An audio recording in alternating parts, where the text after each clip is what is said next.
Mas vamos falar um pouquinho hoje sobre esse assunto, esse tema Gênesis espiritual. Esse é o assunto do capítulo 11 do livro da Gênesis. Uma coisa interessante sobre o livro da Gênesis, ele é o quinto livro da revelação, né, do Espiritismo. Ele foi escrito em 1868. Kardec já tinha mais de 10 anos de experiência fazendo esse tipo de trabalho, né, colocando as publicações, fora a revista espírita que ele colocava todo mês durante 12 anos e tal, mas ele já tinha uma bagagem muito maior e uma prática, né, um traquejo muito maior em fazer esse tipo de coisa.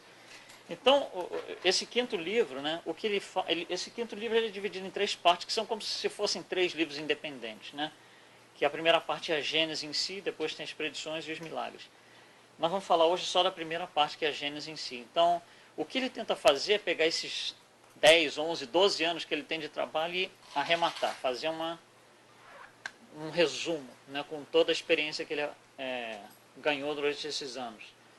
E o capítulo 11 é o capítulo que realmente faz isso. Então, do capítulo 1 ao 10, ele vem preparando o terreno. Então, ele fala, o capítulo 1 é sobre Deus, o 2 é sobre o bem e o mal, aí ele fala um pouco sobre a evolução geológica do planeta e tal, e tal, e tal. Ele vai preparando o terreno para a grande finale. E a grande finale é o capítulo 11. Então, a gente quer tocar um pouquinho nesse ponto hoje, porque é uma coisa muito interessante. O objetivo desse capítulo é explicar a Gênesis espiritual, ou seja, como começou o processo encarnatório no planeta Terra. Para a gente explicar isso, a gente tem 3 componentes, né? Se a gente vai falar em espíritos que encarnam no planeta Terra, primeiro a gente tem um componente que é um espírito que tem que estar pronto para encarnar. Tem que ter um segundo componente, que é a matéria a qual esse espírito vai se ligar, que tem que estar pronta para receber o espírito. E tem que ter um planeta que está pronto para receber esses dois, condições climáticas, etc, etc. Então, quando a gente olha por cima assim, nós temos que estudar essas 3 coisas, porque elas são separadas. Elas vieram separadas. Cada uma dessas coisas tem a sua própria trajetória. A gente, invariavelmente, quando estuda esse tema, como muita coisa dentro da doutrina, a gente cai no processo de evolução. A gente volta lá para trás e começa a estudar um pouco de evolução. É muito comum esse tipo de coisa acontecer, aqui não é diferente. Então a gente tem que entender como é que foi a evolução desse espírito até o momento que ele chegou pronto para uma encarnação. Ao mesmo tempo, em paralelo, está acontecendo uma outra coisa, que a matéria está se preparando para receber um princípio inteligente. E ao mesmo tempo está acontecendo uma outra coisa, que o planeta está se preparando para receber, né, para permitir encarnações. Então a gente vai ter que estudar um pouquinho como é essa trajetória. Está tampando aqui no cantinho, mas tudo bem. A gente vai tentar fazer isso daqui, né, nesses 6 itens, acompanhando mais ou menos o que está dentro do capítulo de Kardec. A gente vai começar pelo número 1, que é o princípio espiritual e material. Então a gente tem uma representação gráfica, isso não é Deus, né? Isso é uma representação gráfica. Deus é tudo, né? Tudo está em tudo, né? Mas nós sabemos da doutrina que de Deus saem 2 princípios, né? Que são o princípio espiritual e o princípio material. Então a gente vai começar aqui pelo princípio espiritual e material, que é a evolução de como o espírito está se preparando para um dia conseguir encarnar aqui na matéria que o planeta oferece. Então, isso começa tudo lá em cima, né, quando de Deus saem 2 princípios, que são o princípio espiritual e o princípio material. Esses 2 princípios, eles se unem, né? A matéria em si, ela é inerte, e o princípio espiritual, também chamado de princípio inteligente. Então aqui está toda a inteligência, está todo o princípio inteligente. Aqui é inerte, não tem inteligência nenhuma. Essas 2 coisas se unem, ou seja, o princípio inteligente consegue operar essa matéria de alguma forma. Só que se a gente imagina, por exemplo, intuitivamente, coisa dessa velocidade, dessa vibração estonteante com a matéria que é inerte. Não dá. Eu preciso de um acoplador, né? Preciso de uma embreagem, como no carro, né? Então essa embreagem é o que a gente chama de fluido cósmico universal, que também vem da divindade, né? Só que ela não é uma embreagem como no carro, que ela liga uma coisa com a outra, né? Ela está em tudo, né? Ela permeia todo o universo, permeia tudo. Tudo está mergulhado nesse fluido cósmico universal. Então, desse princípio espiritual, né, ele contém todos os elementos básicos, todos os germes daquilo que um dia vai ser inteligente, né? Existem vários tipos de inteligência. Uma delas é o espírito. Então, existem vários tipos, várias gotinhas aqui que são outras inteligências diferentes de um espírito. Mas uma delas é o espírito. como desse princípio espiritual a gente chega no espírito, é uma outra coisa separada. É uma conversa de umas 2 ou 3 horas aí. A gente hoje não é o caso. Então, existe, né, essa formação do espírito. Aqui do outro lado, a mesma coisa acontece.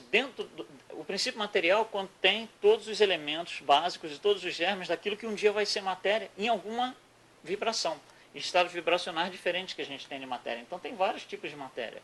Pensamento é matéria, por exemplo, mas não é mesa, né? Perispírito é matéria, mas não é mesa, não é cadeira. Então, é outro tipo de matéria. Então, é outra gotinha dessas. Mas tem a gotinha famosa, que é a gotinha que a gente conhece, que é a matéria mais grosseira, né?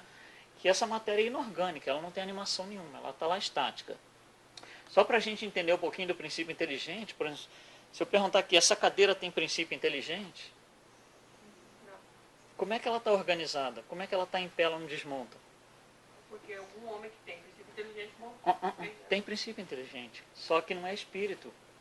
É outro princípio inteligente. Qual seria? É outra gotinha que mantém a matéria organizada. É uma outra inteligência, não é um espírito humano. Existe uma inteligência que organiza essa matéria, que organiza vários tipos de matéria. Então, por isso que eu coloquei aqui várias gotinhas, porque existem outras inteligências que a gente, na maioria das vezes, nem se dá conta, mas existe. Como existem outros tipos de matéria que não é matéria sólida que a gente está acostumado, né? Que eu falei algumas delas, perispírito, pensamento, né? Agora esse... Como? Também, em outro formato é. Agora esse espírito, para ele encarnar, nós estamos querendo chegar a como é que a coisa começou, né? Como é que o espírito veio aqui e encarnou. Para ele encarnar, ele precisa colecionar vários atributos. Ele precisa, como, por exemplo, nós, para irmos no mercado de trabalho, a gente precisa estudar, precisa aprender um monte de coisa para depois você ir trabalhar, fazer algum trabalho. O espírito também, ele precisa colecionar atributos, né? E ele vai colecionando lá os atributos dele, os talentos que a gente vai adquirindo através, né, da evolução. Só que o espírito ele só vai conseguir animar essa matéria inorgânica quando ele conseguir colecionar um atributo. Esse um atributo é chamado princípio vital. Quando esse espírito consegue, né, desenvolver este atributo, aí ele vai estar em condição de operar essa matéria inorgânica inerte. Quando isso daqui está tudo pronto, ou seja, o espírito já evoluiu, já chegou no ponto que ele tem esse atributo, que ele consegue operar esse atributo, e a matéria está lá prontinha esperando para ele, por ele, né? Então a coisa começa a se organizar aqui. E o que o espírito vai fazer? Ele vai pegar essa matéria que era inorgânica e vai organizar essa matéria. Ele consegue organizar essa matéria e a gente chama de matéria orgânica, né? Que somos nós aqui, o nosso corpo é um tipo de matéria orgânica. Só que o espírito não forma direto o corpo, né? O que ele vai fazer, ele vai preparar o seu molde, que é o seu perispírito. Então, olha só, o perispírito ele está vindo dessa gotinha de matéria daqui. Quando o espírito for encarnar, o que vai acontecer? Ele vai pegar esse perispírito e vai unir-se com outro tipo de matéria, que é o corpo físico, que vem de outra gotinha. É outro tipo de matéria, né? Em outro tipo de vibração. Então esse perispírito vai se unir aqui, por exemplo, com algo que vem daqui e vai dar um corpo físico, um corpo orgânico. Então esse processo todo aqui, assim, por cima, né? Porque a gente só está tentando explicar o que está acontecendo, mas por cima é o que acontece com o espírito para ele ficar pronto para conseguir encarnar. Ele tem que passar por tudo isso, aprender a lidar com a matéria, etc, etc, etc, até conseguir formar um perispírito. Nesse ponto, ele está em condições de encarnar. E aí vai depender dos outros dois componentes básicos, que são a matéria em si e o planeta, né? Mas o espírito precisa chegar nesse ponto, senão ele não está em condição de encarnar. E a matéria tem que estar pronta também, né? E a matéria começa aqui, né? Começa nos átomos. A coisa mais básica que a gente tem, a matéria. E a gente precisa começar a entender algumas coisas sobre o átomo. Um átomo, o átomo mais simples que tem é o de hidrogênio.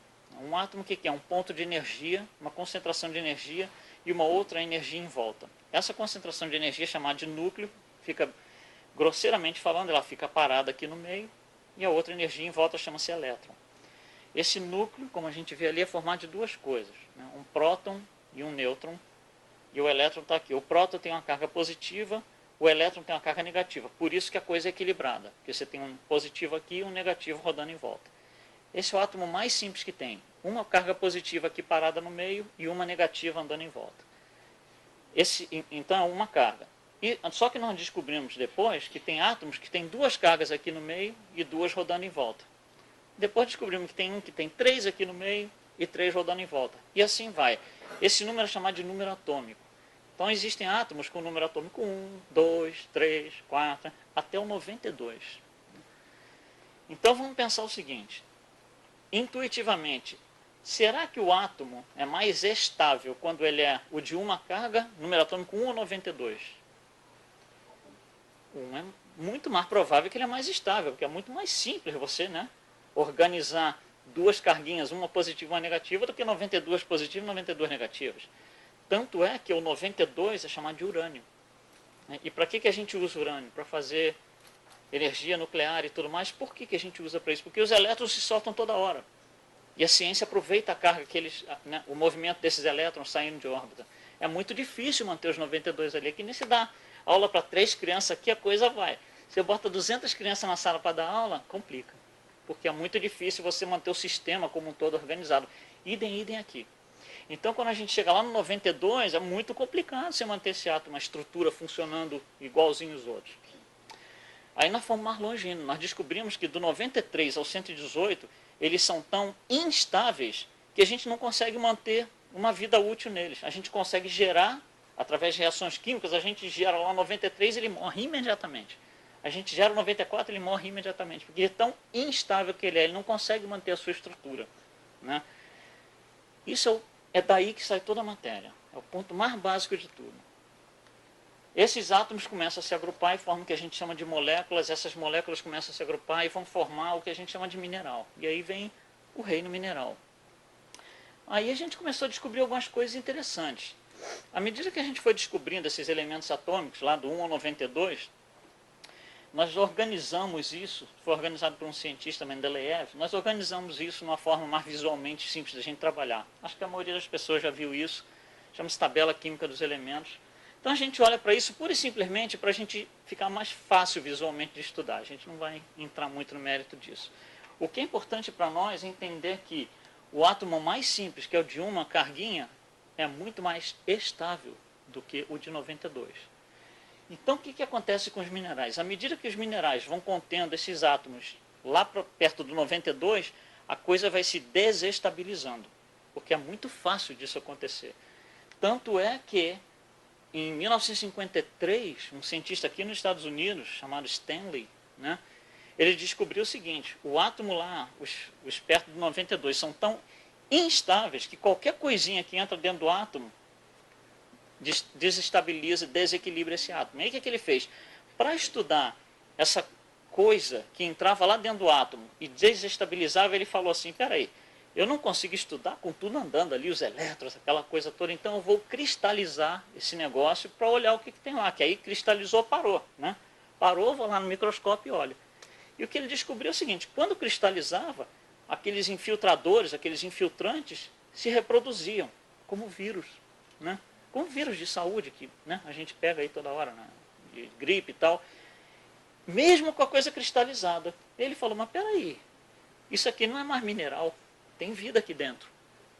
Então, esses vírus cristalinos, a ciência, né, chegou à conclusão que eles são o limite superior do reino mineral e o limite inferior do reino vegetal.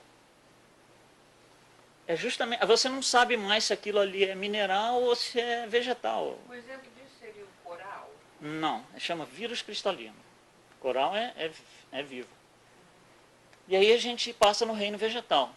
E da mesma maneira que existe uma trajetória aqui no reino mineral, lá do átomo de uma carguinha até o de 92 e tal, também existe uma trajetória de complexidade dos vegetais, que sai lá do vegetalzinho mais simples, a célula mais, né, mais simples possível imaginável, né, e a coisa vai andando e tal, a gente tem árvores monstruosas, sequoias e tudo mais, e aí a gente chega nas plantas carnívoras. E aí fica interessante, porque o que é a planta carnívora? Ela tem a copa, que a maioria das vezes ela está fechada, essa planta ela abre essa copa e produz um líquido, que tem um cheiro forte para os insetos. Né? E esse líquido fica depositado ali na copa. Esses insetos são atraídos pelo cheiro, pousam, porque eles acham: opa, chegou a hora do churrasco, né? Só que o churrasco é deles, né? Eles pousam ali, a planta abocanha esses negócios, esses insetos. Qual que é a definição de uma planta carnívora? São plantas que são vegetais que capturam insetos e animais e através de enzimas digestivas obtêm a sua nutrição. Mas peraí, enzima digestiva num vegetal? Enzima digestiva não é animal? Então você não sabe mais se a planta carnívora, você está falando do reino vegetal ou do reino animal. Você está na transição de um para o outro.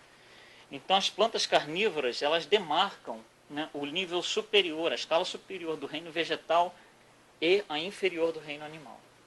E a gente entra no reino dos animais. Isso aqui é tudo a evolução da matéria orgânica. A matéria está evoluindo. Né? Tá? A coisa está andando. O mundo é dinâmico, o universo é dinâmico. Deus não dorme no ponto. Né? Então chegamos no reino dos animais. Idem. Tem os animais mais simples, aquelas amebas, protozoários mais elementares, né? Sem complexidade quase que nenhuma. E a coisa vai evoluindo até você chegar lá nos mais avançados. E os mais avançados são aqueles que vão definir o nível superior do reino dos animais, que são chamados de antropóides.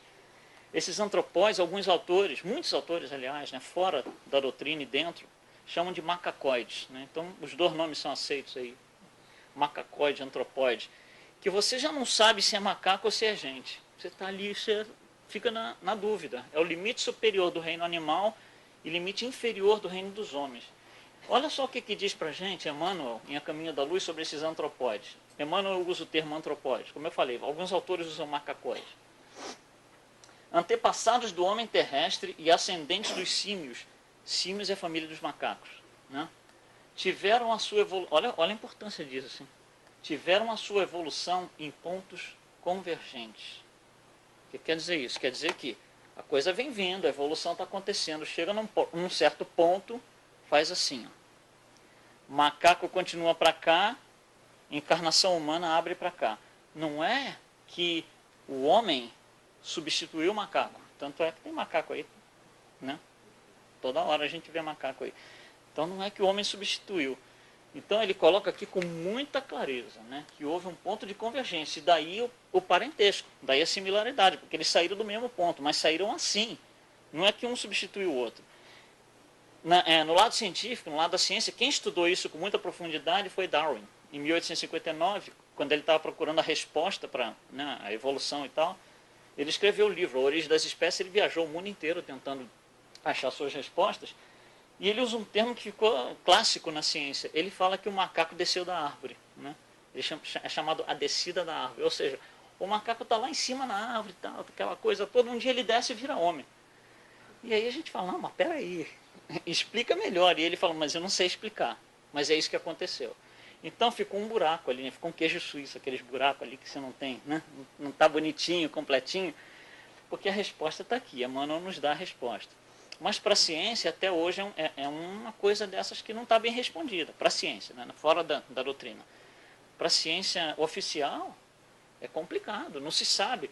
E aí, nós descendo da árvore, né, e o macaco virou homem, não tinha mais macaco, porque um substituiu o outro. Mas tem macaco lá fora. Então, uma coisa que dentro da ciência tem muito debate. Para nós é muito claro. Para nós, acho que não tem a mínima dúvida aqui, né? Nós aqui dentro da Casa Espírita. Estão falando de evolução. E não tem queijo suíço aqui.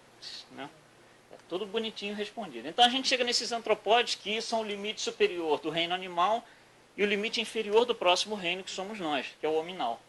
Né? E aí também, no reino dos homens, você vai ter um processo de evolução todo, desde de alguns que estão no início da trajetória, alguns que estão no meio, outros que já estão mais avançados na trajetória. Mas olha só que interessante, isso é um dado da ciência, não é um dado espírita, né? Mas olha só, eles compararam, você pega uma pessoa, por exemplo, você pega uma pessoa, um humano encarnado, e você compara a sobreposição, a coincidência genética desse homem, né, com uma bactéria, E. coli, que toda hora a gente vê no jornal, né, que infectou os vegetais e tal. Então 15% é coincidente. Do fermento, 30% é coincidente, ou seja, nós temos 30% nosso é fermento, né, se a gente pudesse ver assim. Minhoca 40, rato 75, chimpanzé 98,4% de coincidência. Outro ser humano não consanguíneo, né? Fora da família consanguínea, 99,9% e um parente consanguíneo, 99,95%. Aí nós, como espíritas, que não tem queijo suíço, está tudo explicadinho aqui, a gente olha aqui e fala, mas tá aqui a resposta, olha a evolução aqui. Isso aqui que a ciência me dá, é isso aqui que Emmanuel me dá. É ou não é? Mas a ciência, né, olha para essa tabela aqui e fala, nossa, que coisa. Né? E fica nisso, porque não se tem uma coisa clara do lado científico. Para nós não podemos ter essa dúvida. Existe todo um processo evolutivo aqui da matéria orgânica que faz isso acontecer. Não só para a gente entender essa parte da matéria orgânica, a gente começa lá com átomo, né, vem todo esse reino mineral, vai até esses vírus cristalinos que define o início do próximo reino, né, que vai até as plantas carnívoras, que define o início do próximo reino, que vai até lá um macaco, chimpanzé, que define o próximo reino com os antropóides e vai até a gente aqui. E depois? Tem mais ou não tem? Tem, né? Jesus fala que tem mais, não tem? Então, tem um próximo reino aqui, né? Agora aí vem a pergunta, se tem um próximo reino, quem é o limite superior aqui e inferior aqui? Quem é? Como? Boa pergunta. Pois é. Nós somos humanos encarnados, tá? Então tem algum encarnado aqui que é o limite superior, alguns encarnados que é o limite superior desse reino, né? E é o inferior do outro. Aqui estão alguns. Chico Xavier, Nelson Mandela, Gandhi, Maria Teresa, Martin Luther King e outros milhões. Não cabe na figurinha. Não cabe na figurinha. Por que é isso aqui? Porque essas pessoas já estão muito acima do reino animal, já estão lá no nível superior, já passaram por tudo isso aqui, já estão lá no final, já começaram, já botaram o pé dentro do reino angelical. São essas pessoas, né? E outros, né? Eu coloquei 5 aqui porque é o que cabe ali na figurinha, mas esse tipo de espírito que encarnou aqui na Terra são aqueles que estão com o pé dentro do próximo reino. Né? Então a gente sai daqui, né? Lá do átomo e tal, e vai até o arcanjo. O que muda de um reino para o outro? São os atributos. Lembra que o espírito tem que ir colecionando atributos para um dia estar pronto a encarnar? Então nessa trajetória ele vai colecionando atributos. Qual é o principal atributo que é colecionado no reino mineral? É a capacidade de atrair matéria, se atrair 2 átomos e juntar, de atrair vários átomos e juntar, formar matéria. Né? Qual que é a principal característica que a gente ganha no reino vegetal? É a sensação. A planta tem sensação. Você chega lá com uma árvore para cortar, ela sente de um jeito. Você chega lá para regar, ela sente de outro. E isso é sabido da ciência. Isso daqui é um fato científico. Né? No reino animal, o que nós ganhamos? Qual foi o atributo principal? Instinto. Né? E no reino hominal, né? Nós humanos, qual foi o principal atributo? Razão. Embora a gente nem sempre use corretamente, ainda assim foi esse é o principal atributo que nós ganhamos em relação aos reinos anteriores. Tá certo? Então existe todo um trâmite aqui, toda uma trajetória de coisas que nos leva aqui do átomo ao arcanjo. Né? Como nos dizem os espíritos através de Kardec na pergunta 540. Né? É assim que tudo serve, tudo se encadeia na natureza, desde o átomo primitivo até o arcanjo. E ele mesmo começou como átomo. Ou seja, ele arcanjo, fez toda essa trajetória, toda essa coisa aí que a gente viu aqui nos últimos 5 minutos, ele também fez isso. E nós estamos no meio da trajetória, nós não somos nem átomo nem arcanjo, nós estamos no meio. Né? Alguns um pouco mais na frente, outros mais atrás, mas estamos aí no meio, vivendo tudo que tem que ser vivido, para que a gente possa um dia chegar lá. Então, é assim que a matéria orgânica se prepara.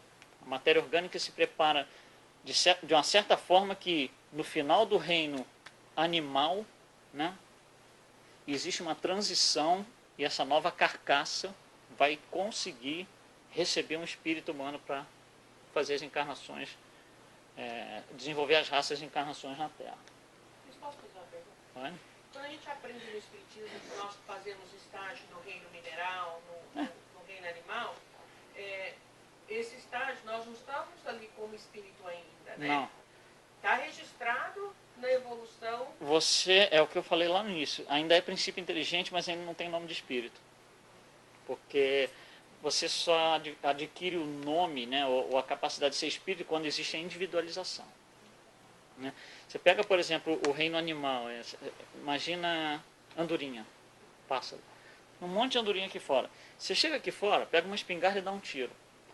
todas as andorinhas vão para o mesmo lado, com a mesma inclinação, no mesmo ângulo, do mesmo jeito, na mesma velocidade. Não tem individualidade. Você chega aqui, tem 50 pessoas conversando aqui fora, você dá um tiro para cima, não tem dois que vão para o mesmo lado. Você sentiu a diferença? Porque cada um se individualizou e, não, eu acho, deram um tiro. Nossa, eu tenho que sair. Eu acho que é melhor eu ir nessa direção. O cara que está do seu lado fala, eu vou para cá porque eu acho que é mais seguro. Eu vou para lá porque eu posso me esconder atrás do muro. Você entendeu a diferença da individualização? Peixe, né? Um monte de peixe ali no cardume. Vem o tubarão, é tudo bonitinho para o mesmo lado, certinho, sem um ficar para trás nem para frente, tudo na mesma velocidade. Por quê? Ainda não existe a total individualização, que é o livre-arbítrio, né? Bom, então, nós vimos como o espírito se aprontou, né, para a festa, a matéria se aprontou para a festa, mas o planeta tem que estar pronto, né? O salão de festas tem que estar pronto, né?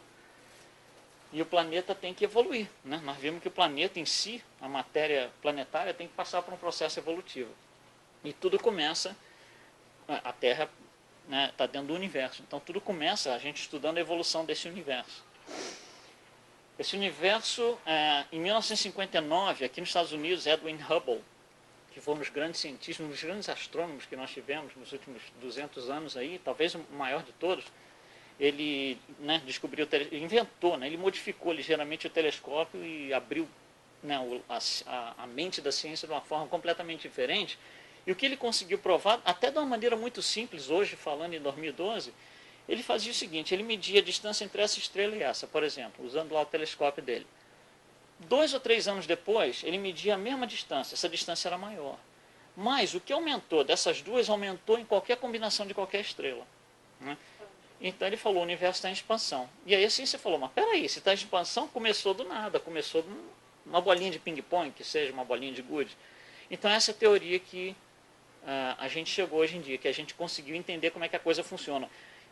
Estava aparentemente tudo concentrado nessa matéria, super concentrada, houve uma explosão, essa explosão é chamada de Big Bang, né? E daí o universo sai. Bom, e como é que a Terra se formou no meio desse negócio todo? O planeta tem que estar pronto, o espírito está pronto e a matéria está pronta, mas o planeta tem que estar pronto. Eu posso chegar aqui para vocês e falar assim, olha, o Big Bang aconteceu há 20 bilhões de anos atrás. A maioria das pessoas vai aceitar, puxa, nossa. Não, eu posso chegar aqui e falar assim, olha, o Big Bang aconteceu há 10 bilhões de anos atrás. A mesma maioria vai aceitar. Só que 10 e 20, um é o dobro do outro. E por que a gente não tem a mínima noção? Porque é muito difícil administrar um número desse. Eu mal consigo administrar 100 mil anos atrás. Imagina 13 bilhões. Então, para os astrônomos conseguirem explicar para nós que não somos astrônomos, não temos nada a ver com isso, é muito difícil você começar a falar em milhões de anos atrás, bilhões de anos atrás. A nosso cérebro não computa esses números, nós não conseguimos compilar. Então eles usam uma técnica para explicar para a gente, que é o que eu vou usar aqui, né? O que se faz é o seguinte, vamos pegar do Big Bang até o momento atual, pegar esses bilhões de anos que a gente não consegue administrar e vamos fazer que isso é um ano, 365 dias. Então o Big Bang ocorre no dia 1º de janeiro. E o momento que eu estou agora, nós aqui nessa sala, é 31 de dezembro à meia-noite. Tá? Essa é a técnica que é usada, porque é mais fácil de eu administrar. Se eu chegar para vocês e perguntar assim, o que você fez em março? Ah, eu fiz tal coisa. Porque eu consigo administrar isso ainda. Então essa técnica é usada pela astronomia para explicar para a gente. Então nós vamos tentar explicar baseado na mesma coisa. O que aconteceu, né, desde 1º de janeiro até o momento atual, 31 de dezembro à meia-noite. 1º de janeiro, Big Bang, nada acontece até 1º de maio. 1º de maio, formação das primeiras galáxias. Formação das primeiras galáxias significa a matéria está pintando que ela vai se juntar por aí e vai formar alguma coisa. É isso que quer dizer. A explosão é o Big Bang. Ah, o Big Bang foi a explosão. Aí, quer dizer, você tem, é como se você tivesse vários pedacinhos de matéria, né, e elas começam a pintar que elas vão se unir de alguma forma para formar galáxias, né? 1º de setembro, já passei da metade do ano, não aconteceu nada, e não tem nem cabimento a gente falar em planeta Terra, muito menos em encarnação, né? 1º de setembro, o nosso Sol aqui começa a se estabilizar. Não é que o Sol está pronto, começa a se estabilizar, quer dizer, a matéria está mais próxima do que vai ser o Sol, mas ainda tem as explosões e tudo mais, né? De uma forma muito forte ainda. 10 de setembro, primórdios da Terra. Primórdios da Terra significa a matéria, esses fragmentos todos estão começando a se unir, está parecendo que vai formar uma bola ali. É isso que significa. Não é a Terra pronta. 27 de setembro, já estamos lá em 27 de setembro, hein? Seres vivos microscópicos. É que a gente começa a ver que vai ter vida, que são os cristalinos, né? São aqueles vírus cristalinos, aquela transição do reino mineral para o vegetal que a gente viu aqui atrás. Dia 11 de outubro, estabilidade da crosta. Não é que a crosta está pronta, é que parou de ter explosão, mas ainda está muito quente, não dá para um homem pisar ali, não dá para ter uma encarnação humana ainda, mas a coisa está, né, em formação. 23 de outubro, olha só, 23 de outubro, resfriamento da camada externa do planeta. Agora sim que a gente vai começar a falar em vida, possível vida no planeta. Até então não dava, né? E aí, dia 8 de novembro, a gente começa a ver as primeiras estruturas marinhas. Estruturas marinhas significa, é como se a gente botasse a cabeça lá no fundo do mar e você ainda não sabe dizer o que é planta e o que é animal, você ainda está na transição. É o primeiro sinal de vida, a vida ainda está dentro d'água, ainda não saiu nem para a terra. 8 de novembro. Vamos continuar. 16 de dezembro, olha só, já está quase aqui, né? 16 de dezembro. Seres vivos marinhos. Aí que a gente começa a ver vida no fundo do mar mais ativa. 24 de dezembro, dinossauros. A gente acha que dinossauro é tão... Tem 6 dias que dinossauros passaram aqui, né? 30 de dezembro, às 10 horas da manhã, mamíferos e baleias. 31 de dezembro, às 6h37 da noite, ou seja, 4 horas atrás. Um pouquinho menos até, né? Um pouquinho, 5 horas e pouco, né? Divergência evolutiva do macaco e do homem. Lembra que Emmanuel nos fala? Tem um ponto divergente, dali saem duas espécies. Uma continua como macaco e a outra aqui vai virar homem. Esse ponto aqui são os antropóides. Isso acabou de acontecer. Tem 5 horas que aconteceu isso. 31 de dezembro, às 9h40, Homo erectus. Quer dizer, aquele antropóide, aquele macacoide, né, começa a se, né, ter uma postura um pouco mais humana, como nós conhecemos. 31 de dezembro, eu vou falar daqui a pouco, olha só. Às 11h58 e 58 segundos. Falta 1 minuto e 2 segundos para o mundo chegar onde nós estamos. Exilados de Capela, eu já vou detalhar um pouquinho mais isso. 31 de dezembro, às 11h59 e 35. Falta 25 segundos. Primeiras civilizações não é Grécia, não é Império Romano. Não é nada disso. É um monte de Neandertal, e um começa a olhar para o outro. Puxa, tem mais de um no planeta. Olha, tem gente ali, tem gente aqui. É isso, né? São esses pós-antropóides, pré-homem, ali na transição. Nós estamos indo na transição, né? 31 de dezembro, há 5 segundos atrás. Cultura grega. E a gente acha que a Grécia está... Nossa, que coisa assim, né? Mal acabou. Tanto é que a influência da cultura grega no nosso dia de hoje é muito grande.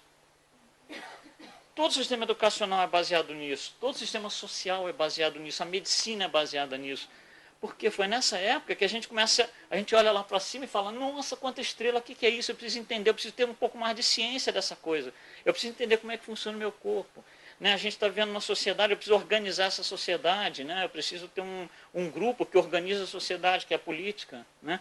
Isso surge nessa época, acabou de sair. Daí a influência ser tão grande hoje. São 5 segundos atrás aconteceu isso. E há 4 segundos atrás, Jesus. Por que a gente não entende Jesus? Porque ele acabou de passar. A gente ainda está... Né? Calma.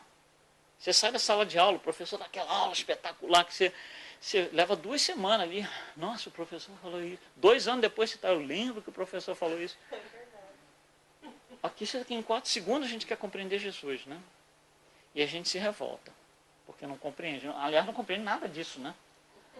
E a gente se revolta. E aí começa a ter um monte de problema que a gente vai falar lá no final. Deu para entender mais ou menos aqui o que está acontecendo? A ciência, medicina, são coisas novíssimas, novíssimas, novíssimas. E a gente quer todas as respostas. Ou melhor, a gente acha que tem todas as respostas, né? Pior ainda. Então é muita pretensão, né? A gente está aí meio no caminho errado. O ponto para nós, espíritas, é esse aqui.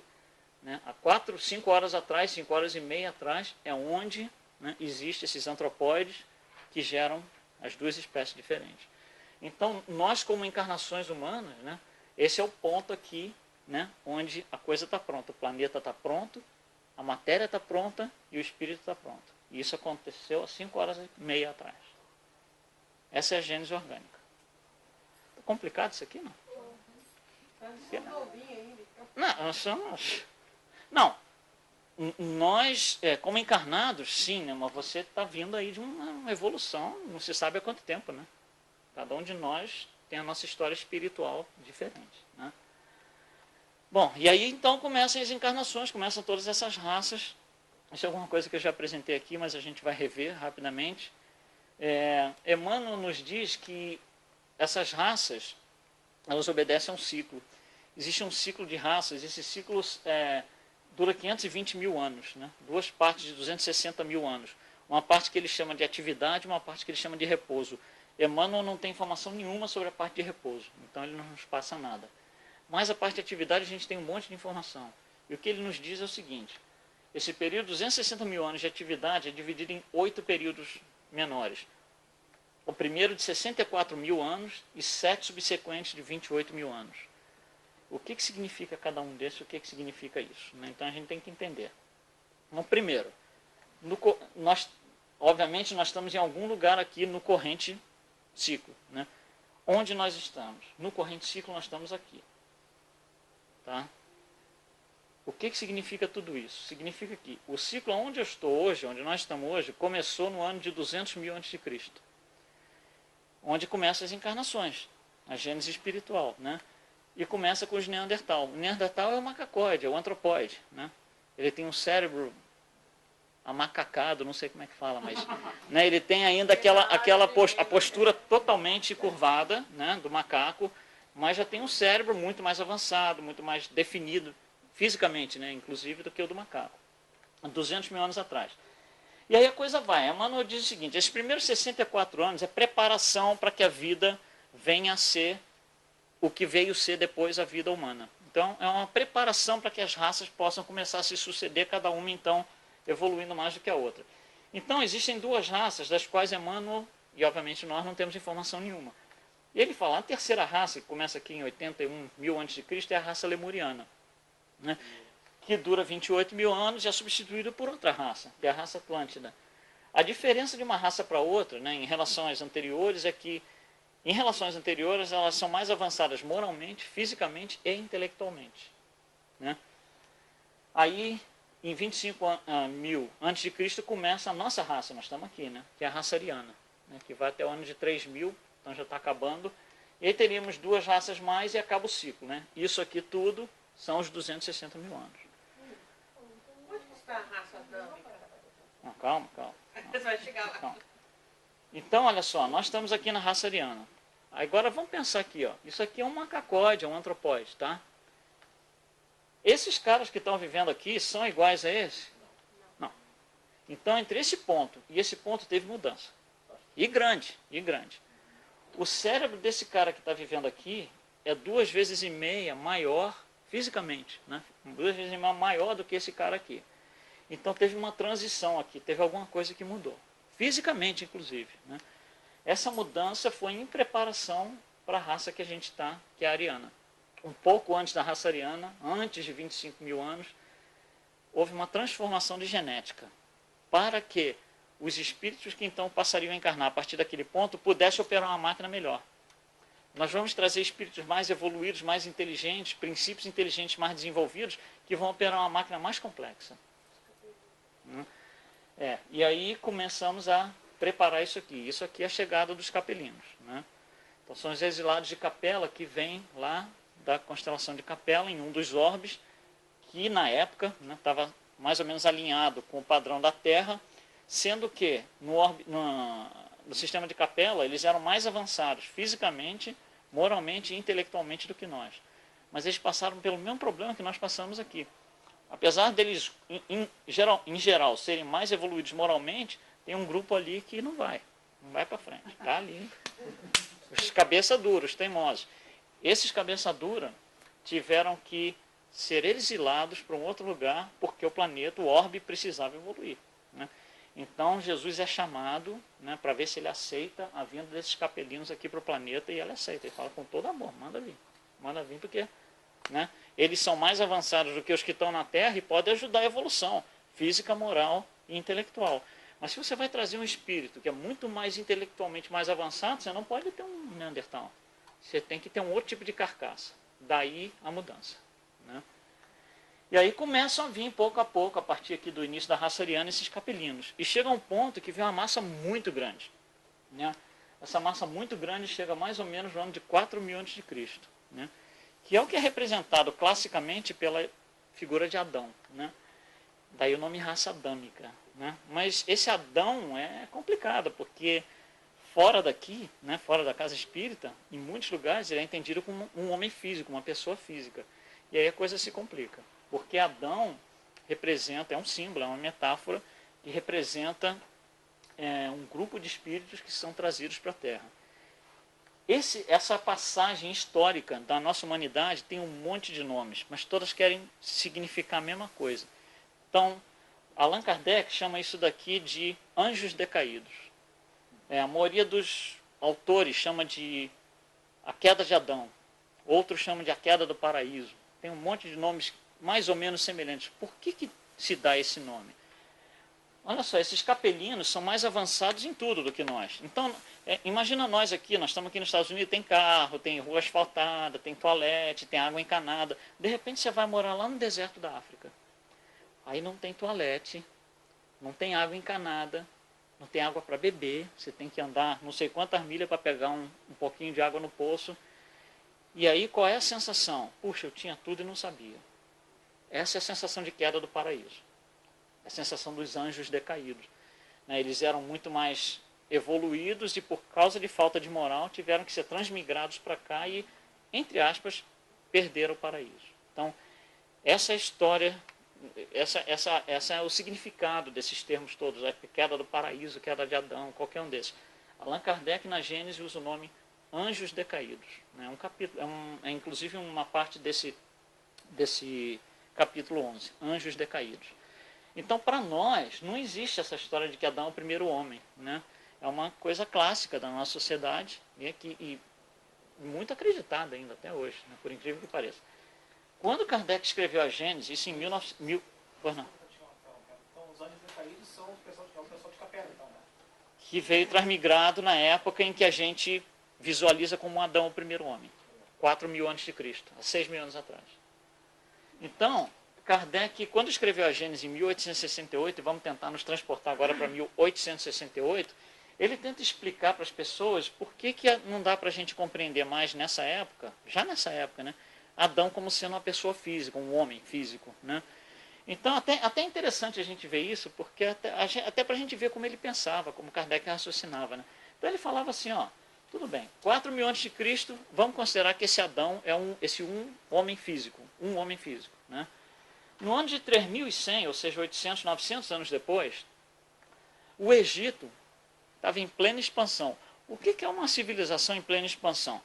Primeiro, tem um monte de habitantes, não está todo mundo concentrado no mesmo lugar, tem várias, são espalhados em tribos ou em grupos, seja lá o nome que se der, já faziam agricultura com sucesso, ou seja, já tinham aprendido através da experiência, né, quando que planta para quando que colhe, o que planta em tal época para colher em tal outra época, já faziam navegação pelo Nilo, isso tudo em 900 anos. E esse povo todo tinha que ter vindo desse um homem físico. E Kardec fala assim, é meio complicado a gente aceitar isso. Mas ele vai mais, ele fala assim, ó, 1.500 anos depois desse um homem, né, a gente sabe que existia vida no vale do rio Indo, na Índia, no centro da Índia, lá no meião da Índia, e nas Américas. Então, em 1.500 anos, esse um homem físico tem que ter populado o planeta. Aí começou a ficar mais difícil da gente aceitar, né? Isso é ele argumentando em 1868, né, com os argumentos da época e tudo mais. Né? Ele continua, 200 anos depois, tem o dilúvio. O que significa isso? Acabou tudo, volta a ter um homem só, teoricamente. Né? Vem pela imagem de Noé. Então, começa tudo de novo. Só que nesta exatamente mesma época, a gente sabe que o Egito já tinha o primeiro faraó, que é Menes. Se você tem um faraó, significa que a sociedade já está tão grande que você precisa de alguém que organiza lá em cima. Já não são 3 pessoas. Né? É um monte de gente, um grupo enorme que já fazia toda a agricultura, navegação no Nilo, e precisa de alguém que coordene isso tudo aí. Precisa de alguém que é o guia dessa civilização. Então, isso são coisas incoerentes. Né? E Kardec vai um pouquinho mais à frente. Ele finaliza dizendo o seguinte, olha aqui, ó, 3.000 anos depois, né, ou quase isso, os hebreus fogem para o Egito, né? Sendo que, olha só, se zerou tudo aqui, isso daqui são 600 anos, né? Esses hebreus chegam no Egito e os egípcios olham para eles e falam: quem são vocês? Tem outras pessoas na Terra? Porque eles não conhecem um com o outro. E como é que pode esse um homem popular de novo, né, em 600 anos, todo um planeta? Não dá. Então esse é o argumento de Kardec na época. Para a gente não precisamos chegar nisso. E hoje em dia a argumentação é muito mais forte, porque com todas as descobertas científicas não se tem mais dúvida de nada. A gente sabe com segurança hoje que no ano de 5.000 a.C., ou seja, 1.000 anos antes do suposto Adão como homem físico, já se tinha a dinastia de Yangshao na China, né? A gente toda hora, umas 2 vezes por ano, a gente descobre ossadas de Cro-Magnon. Cro-Magnon né, quem substituiu o Neandertal. Já não é o macacode, já é o humanoide, é o homem já. 28.000 anos, já faz com teste de carbono, né? A gente descobre aí 25.000 anos, 28.000 anos ossadas de homens, não de macacos ou de Neandertal ou de macacoide, nada disso. Homens, né? Com cérebro do tamanho do nosso e tudo mais. Lá no centro da França, no Vale do Loire, no Vale do Dordogne, toda hora a gente vê isso aí. Então, com essas descobertas científicas acabou muito desse mito, né? Mas infelizmente, né, muita gente ainda compra essa ideia. Então é isso que Kardec coloca como os anjos decaídos, essa transmigração de espíritos para ajudar, né, o desenvolvimento das raças aqui no planeta. E aí Kardec vai e fala sobre a encarnação em si, o processo da encarnação, nesse capítulo. Ele fecha esse capítulo falando o que acontece no processo de encarnação, que ele divide em 6 subgrupos, 6 grupos. Concepção, adaptação, perda da consciência, nascimento clínico, reajuste e aperfeiçoamento. Bom, vamos ver o que é cada um desses. Primeiro, concepção. Então ele diz o seguinte: você tem 2 protoplasmas que se unem, né, o masculino e o feminino, que são matéria orgânica, que já estava pronta para as encarnações, né? Essas 2 protoplasmas se unem. No momento da união, o perispírito do espírito encarnante vem e se une a isso. E dali para frente, quem é o organizador daquela matéria nova, daquela matéria orgânica, é o perispírito do encarnante. Ele passa a ser o responsável por desenvolver aquela matéria. Então ele faz uma extensão, é como se ele fizesse uma extensão, lançasse, né, uma extensão do seu perispírito nessa matéria orgânica, chama-se laço fluídico. Então Kardec coloca dessa forma. Os espíritos, aliás, colocam para Kardec dessa forma. Forma-se um laço fluídico, né, que se liga ao embrião. À medida que esse embrião se desenvolve, né, a coisa vai ficando mais densa, o embrião vai ficando, esse laço vai ficando mais denso, mais forte. E uma coisa que ele fala é o seguinte: sob a influência do princípio vital, como nós vimos, não tem cabimento encarnar se não tem princípio vital, o espírito tem que ter desenvolvido essa habilidade. Então, sob a influência do princípio vital, do embrião, o perispírito se une molécula a molécula com o corpo que se forma. Então o que ele está dizendo é que você tem 2 conjuntos de moléculas. Um que é do espírito, um que é do perispírito e um que vai ser do corpo físico, e eles vão se juntando molécula a molécula, né? Bom, isso então seria a concepção. Só como curiosidade, na junção do óvulo com o espermatozoide, quando o espermatozoide rompe a barreira do óvulo, até ele chegar no centro, ele leva mais ou menos 4 minutos, até ele chegar no centro do óvulo. Depois que ele chega no centro do óvulo, para o laço fluídico tomar conta e virar o gerenciador disso daqui, leva mais ou menos 15 minutos. Tá? Isso nos diz André Luiz, Missionários da Luz. Bom, aí então houve esse início da encarnação. O espírito tem que passar por um processo de adaptação, porque ele vai para um mundo diferente, completamente diferente. Ele vai entrar dentro da matéria orgânica, tem que refazer seu perispírito para que a coisa comece a funcionar, para que ele consiga organizar essa matéria.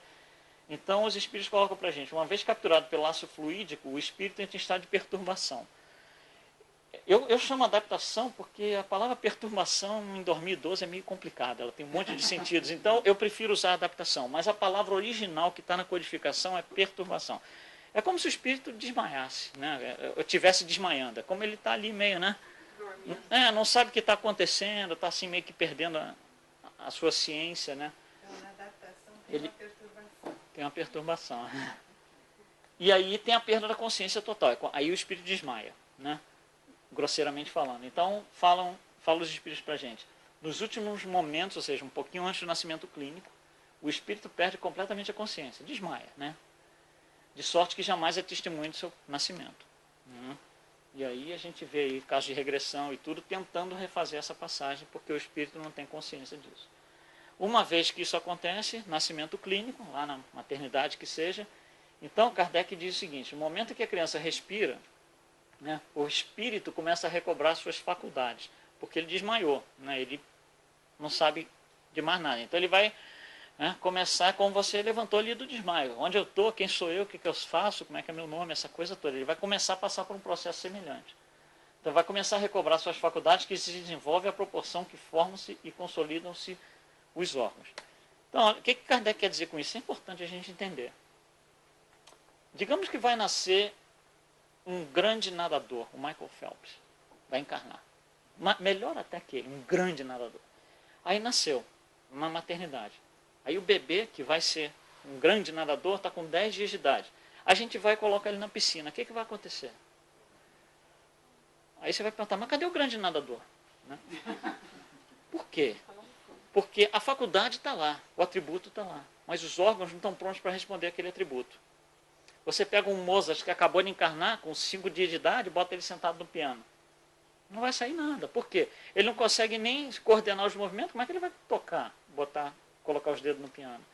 Então, o que Kardec está dizendo aqui é o seguinte: os órgãos, né, vão precisar de um certo tempo, né, por causa da vida orgânica, daí o nome, os órgãos, para se desenvolverem, para que aquela habilidade possa ser praticada. Antes disso, não vai. Então, algumas habilidades só vão aparecer lá para frente, porque é lá que os órgãos, né, e o que é necessário do organismo vai estar pronto. Vou começar a passar por um reajuste, né? Que esses órgãos vão ter que começar a se ajustar para aquela habilidade. Então, no caso do Mozart, os dedos vão ter que ficar maiores e tal, até por causa da prática mesmo, né? Um grande nadador, o pulmão vai ter que ficar um pouco mais potente, e assim vai, né? Vai existir um processo de reajuste dos órgãos. Até que o espírito entra num processo aí já um pouco maior como criança, né? Um processo de aperfeiçoamento. Vai começar a aperfeiçoar esse conjunto de coisas, habilidades espirituais e habilidades físicas. Então, enquanto o espírito recobra a consciência que ele tinha perdido, né, ele vai esquecendo o passado. Né? Então, ele só vai recuperar totalmente, ele só vai terminar essa encarnação mais ou menos aos 7 anos de idade. Tanto é que a gente vê um monte de criança pequena, né? Hoje é tão fácil isso, porque tem televisão, tem internet, tem tudo. A gente vê criança que com 2, 3 anos lembra, eu fui fulano na vida passada, fui isso, aquilo. A criança hoje tem 15 anos, você vai lá e pergunta, ele fala, não lembro nada disso. E está filmado, porque tinha já filmadora 10 anos atrás aqui. Os pais filmaram e mostram para ele, era eu isso daí. Por quê? Esqueceu completamente. Né? Não tem mais prova evidente do que isso aqui, do que uma camcorder, numa máquina dessa. Né? Teve alguém que comentou com a gente no estudo que aos 14 anos o espírito recobre todas as características de espírito. Então, entre 7 e 14, ainda existe uma certa... aí depende de como ele está coordenando sua encarnação. Né? Porque o espírito vai... Aos 14 anos, ele começa... À medida que você vai chegando aos 14 anos, você começa a ter a sua independência. Né? Aí você começa a ter livre-arbítrio, você começa a praticar o que você quer, então pode ser assim. Né? Realmente você pode desenvolver uma habilidade e não outra. E o espírito, né, no final, aqui próximo lá dos 7 anos, como nos coloca André Luiz, começa a recobrar o seu awareness, a sua consciência, e aí, né, aí começa a ter tudo que a gente já conhece, livre-arbítrio e tal, começa a ter que lidar com o processo encarnatório, né, o que eu vim fazer aqui, a maioria das crianças, as crianças que começam a fazer parte da evangelização têm um entendimento muito mais claro, porque elas ainda estão mais no início da encarnação. A gente, quando vai para o espiritismo, você tem 30, 40 anos, é um choque muito grande, né? É um desentendimento de ideias muito grande dentro da cabeça. Então, esse é um processo que dura aí até mais ou menos uns 7 anos, como nos coloca André Luiz.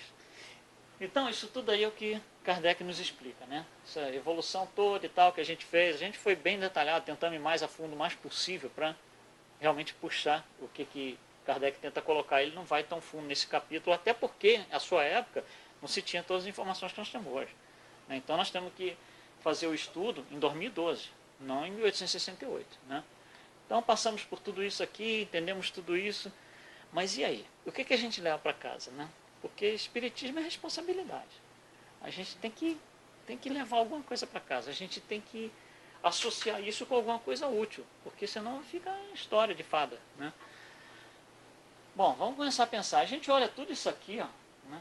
Essa ideia de que teve um Big Bang, aquela coisa de 13 bilhões de anos atrás, não sei o que lá e tal.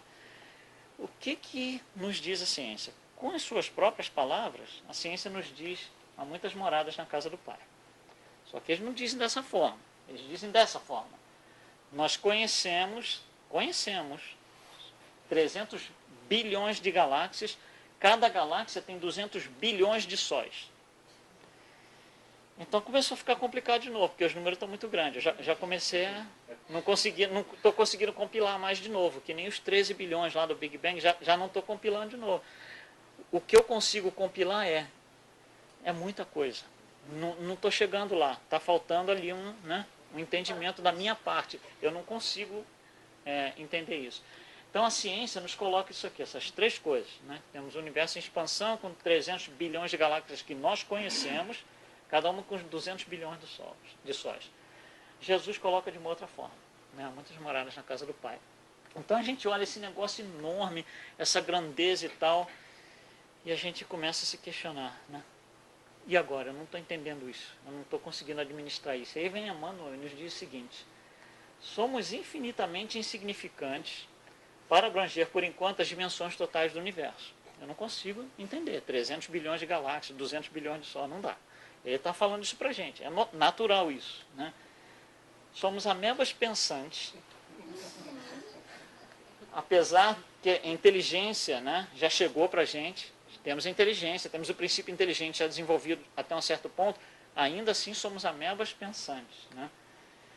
E não podemos ainda aprender toda a largueza dos horizontes que a gente olha aí para fora. Ou seja, eu chego lá fora, olho aquele monte de estrela e não vai. A cabeça não administra. Você precisa de outra carcaça ainda, né? Que nem a gente... A cabeça não conseguiu. Então o que acontece? Eu estou começando a sentir aqui, né, desde que a gente esteja entendendo o que está sendo colocado aqui hoje, estou começando a sentir uma certa incompreensão da minha parte. Eu não estou compreendendo essa coisa direito.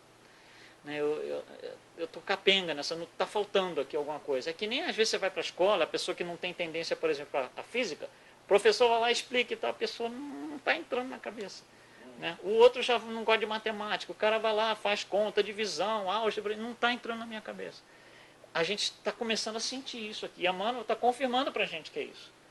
Na codificação, nós temos uma passagem que é espetacular, que diz o seguinte: quando considero, isso é de um dos espíritos da codificação, tá?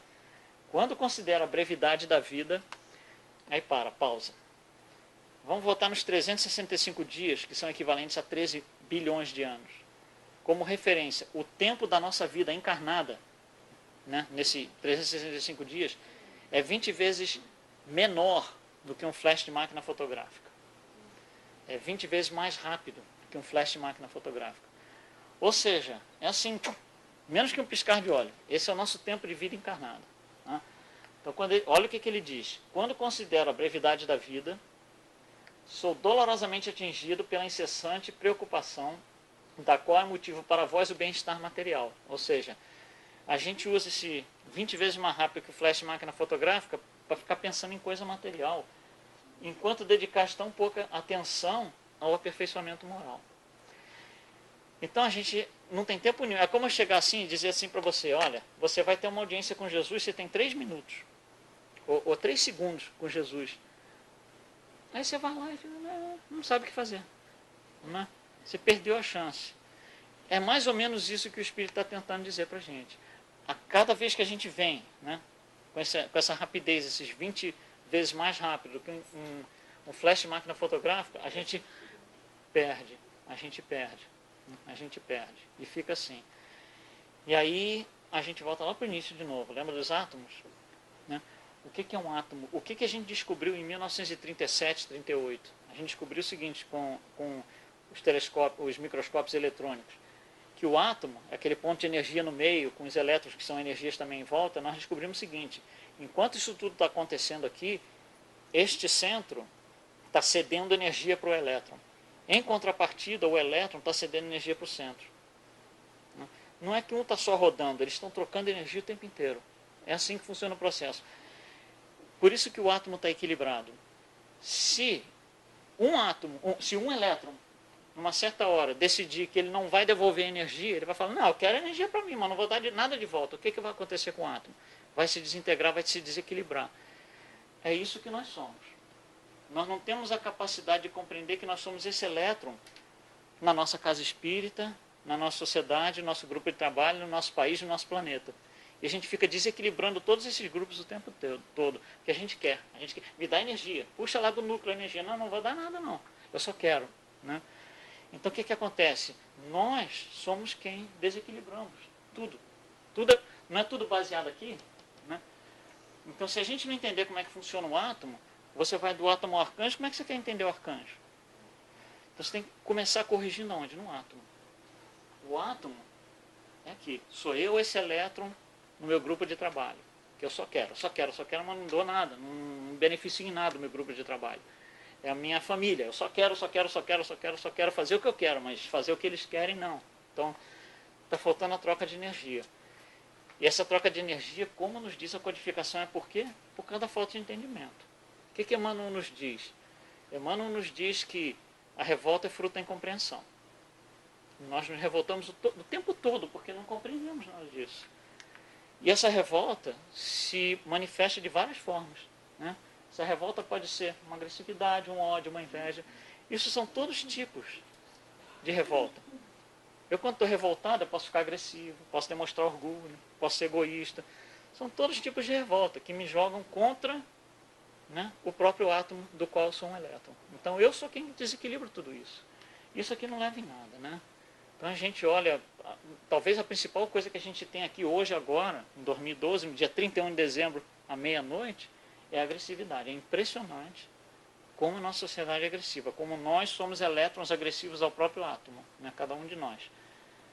Tanto é que, às vezes a gente está conversando com a pessoa fala de um jeito que a gente não gosta, no nosso julgamento, né, e a gente fala assim, com o que você acha que está falando?